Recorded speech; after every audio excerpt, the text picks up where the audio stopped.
Hi there, Sandra here from Create in Spain, and today I'm doing a couple of things for you. I'm making a card.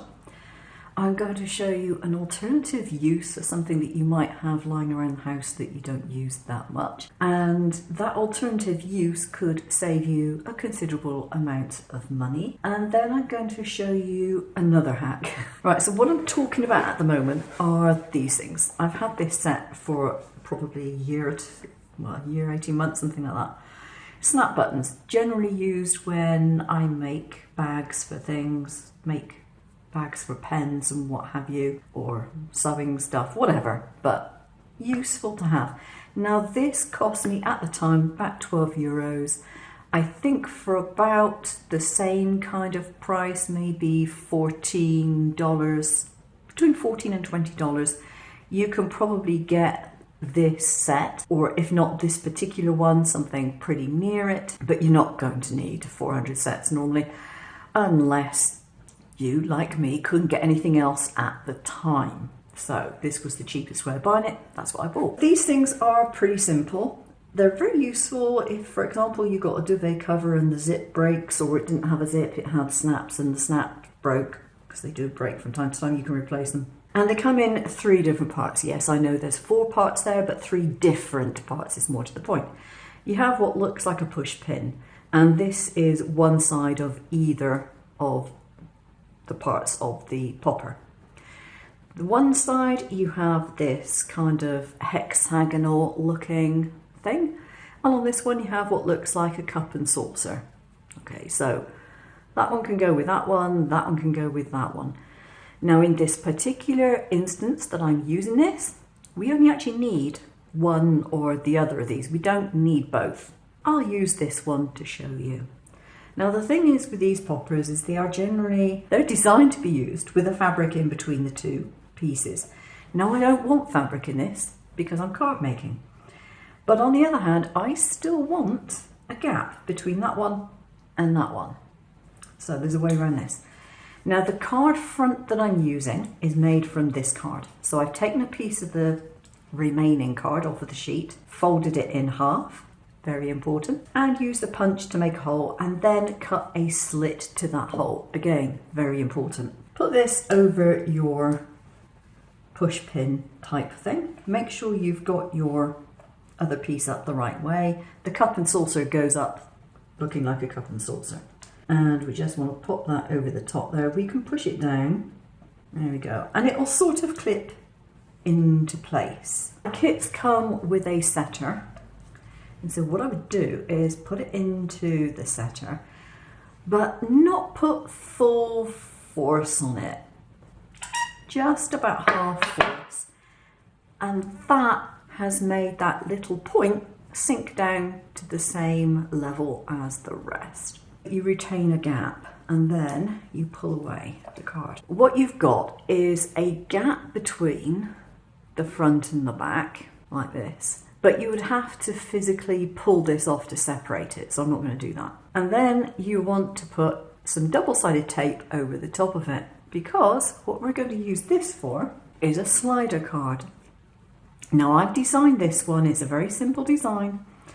I've coloured the top of the card, obviously, and I've put some snowflakes on, and I made this snowflake to go on it. Now this is a double layer of cards stuck together, and I've used double-sided tape to attach it to my little thing here. Now recently I discovered there is a company that is selling what they call snap and slide. Yeah, snap and slide I think it is. And this is my version of that because I don't need to buy anything else. I've got loads of these things.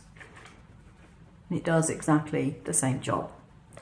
So if you happen to have these and you want to do snap and slide type things, then you don't have to actually buy those. You can use these instead. Now, the wavy line here I created with a single line in Short Capsulot, and I put a 3.5mm offset on it. So basically it had 3.5mm around one side, 3.5mm around the other, creating a 7mm line. Now you might be thinking, why don't you just do a 7mm straight line and then curve it? If you do that, you don't end up with an equal distance on the curves. You end up with something which is not 7mm all the way along. So that's how I designed it.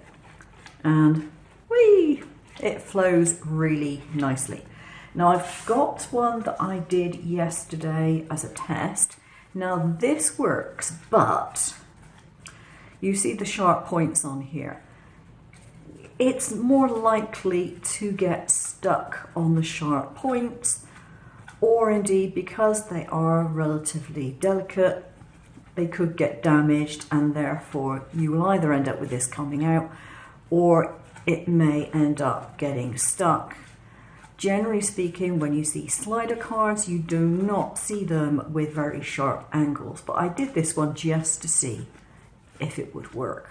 So this is my card front, and this is what I'm putting it on. I did a little bit of colour on here just so it wouldn't be white underneath. So now I need to put this on here, and here is my second tip. I ran out of double-sided foam tape, and I was going to do some double-sided foam, stack it up this morning. I didn't do it last night. It's cold here at the moment. My craft room was freezing and I didn't want to stay in the craft room any longer. But then this morning I had another epiphany and decided that it was a good way of making sure that this could float freely away from the front. And it's something you may well have done before for something else, but not for this. So turn it over onto the back. I've got some piece of lighter cardstock. This is only 250 GSM, this is 300. It's 2.5 centimeters wide. Folded it in 4 in a concertina shape, and I've stuck double-sided tape on either side of it. So all I'm going to do now, because I made it in a long strip and I just cut it down to the length I needed, is put this on the sides of my card. Now if you want to, you can put some pieces nearer to here as well. This particular shape, I don't think I need to. And so put this one on this side. There we go. Now you can instantly see that's going to hold it away from the front of your card, but at the same time, it's going to fold flat for postage. A win in both directions. Now because I had the extra length, I just chopped the rest of it in half to put on the top. Don't have to. I just decided I might as well do it. And the beauty of using this fastener to do it is if you do need to support more areas of your card, this is relatively small. It's only got a couple of millimeters either side of your line for you to avoid, because obviously you can't put any tape where it's going to travel. So there we go. All I have to do now is to take the backing off of this, put it onto my card front. So here we go. Slides around perfectly, no problem whatsoever, and you have that extra dimension. Now if you wanted to, you could add colour around here, something different to contrast with it. I've actually done a very thin line around this front card with a marker just to add some definition, but there, it works really, really well, and it will fold flat so you can post it. Now the other thing I wanted to do was just add some little stars. Here's the finished card with my extra little stars on it. Very simple, quite clean, classic lines, and a perfectly good slider. There we go. I'll give you the file if you want it, but yeah, I think this works so nicely and it's a clean way of making a slider. I actually don't like double-sided foam tape very much. I use it when I have to, but this actually makes it so much easier and cleaner. Just don't have to fuss around with double-sided tape. And it makes it cheaper because I can use my scraps of card to do those things. So I hope you enjoy that one. I will see you again soon. Take care now.